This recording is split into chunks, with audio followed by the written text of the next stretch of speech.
ભાઈ આ શું છે દૂધ આઈસ્ક્રીમ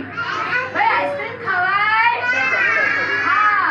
દૂધ પીવાય હા પછી આ શું છે કેક બિસ્કિટ એવું બધું ખાવું જોઈએ નહીં પછી આ ફ્રૂટ છે મોસંબી ચીકુ દાડમ કેળા પપૈયું આ બધું ખાવું જોઈએ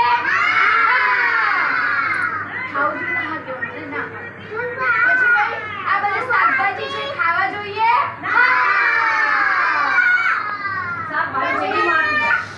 આ બધા જ્યુસ છે જો મોસંબીનો જ્યુસ ના પછી સંતરાનો જ્યુસ ચીકુનો જ્યુસ એપલ જ્યુસ એ બધું પીવું જોઈએ પછી આ શું છે બર્ગર